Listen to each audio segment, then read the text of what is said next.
Alright, so Alex Pereira was recently beaten by Ankalaev and his title reign has come to an end.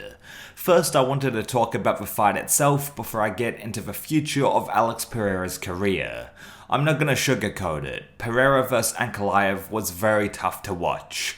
There were some displays of solid technical kickboxing from Ankalaev in particular, and he even dropped Periera, but besides that, it was mostly a static fight without much action. Round 1 was extremely cagey, with Periera winning the round by just throwing more leg kicks. It seemed like Alex was hesitant to throw anything, and I'm not exactly sure why. Maybe it was due to the threat of a takedown from Ankalaev. I mean, although he's a decent grappler, just because Ankalaev is from Dagestan, that doesn't make him some wrestling phenom. Even before the fight, there was a common misconception that Ankalaev was some sort of 205-pound version of Khabib, when in reality, his main skill set is his striking. Anyway, Periera just seemed hesitant to throw, and I find that strange because he has the very rare ability to generate insane power without loading up on shots, so I figured he would have doubled the amount of strikes thrown without overcommitting and potentially getting taken down. Round 2 was a bit more interesting, as Ankalaev wobbled Periera late into the round, but still, both guys played it pretty safe.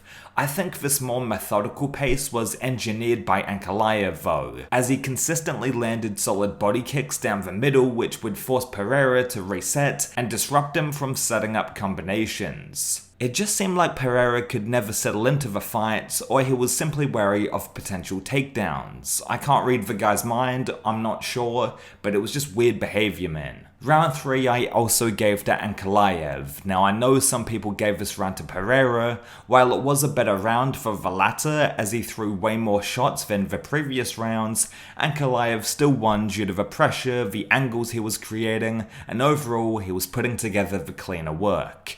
No matter how boring the fight was, and how I would rather not see an immediate rematch, I've got to commend Periera's takedown defense. He didn't let Ankalaev get him to the ground at all in this fight. He also landed sharp short shots and some bits and pieces when circling out of the clinch, making this third round appear closer than I believe it was. The next round is the most boring segment of the fights. Ankalaev starts out fast, shooting for takedowns straight away. He doesn't manage to get a successful takedown, credit to Periera's insane defense again, even when he's losing. But that being said, Ankalaev is still controlling the position, firing off little pot shots when he can and winning the round. For most, if not all of round 4 though, Ankalaev was just holding Periera in place, and while he controlled the clinch position, there was no advancement in position, and it turned into a stalemate. It was such a dull round, and in general, this fight fucking sucks, because I've seen both guys fight other people and put on way more entertaining performances.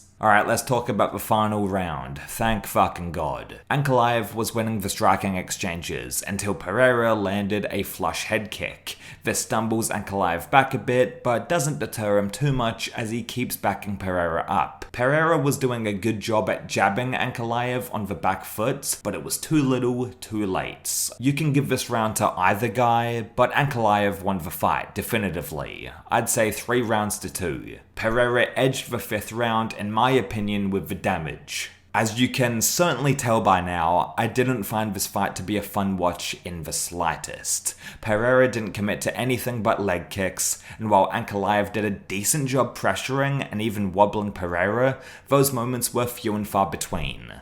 As a Periera fan, I wanted him to knock Ankalaev out and continue his light heavyweight dominance. But ultimately, I just wanted to see an entertaining contest. Even if Ankalaev battered Periera, kinda like how Bilal put a beating on Leon, that would at least be more interesting than what we got. Ankalaev was passively winning, doing just enough to edge the rounds, and I hope that the next pay-per-view has a stronger main event. This was really disappointing. So Alex Pereira is no longer champion, and although I'm criticizing his latest fight, I've got to still say he was an absolute gem to watch during his title reign and breathed new life into the light heavyweight division. Since he's 38 years old and getting on in age, I think Pereira might want to win his belt back at 205 and then move up for one last mega fight at heavyweight. If he beats Ankalaev and then moved on, I wouldn't blame him. He would have basically cleared out the division at that point. The future of Alex Pereira's career, though, after an Ankalaev rematch, truly rests on how the heavyweight division shapes up, and if Tom Aspinall vs John Jones finally gets underway. I have no doubt Periera would fight just about anybody, and if any fighter deserves a big blockbuster payday against either Aspinall or John Jones, it's him. He's saved God knows how many pay-per-view events, he's been the face of the company for a few years now, and besides this little blunder, he's put on some fantastic performances and gave us super entertaining knockouts. Let's see if he gets past Ankalaev the second time though, and if the rematch is actually enjoyable to watch. I fucking hope so, and I'll catch you down the road.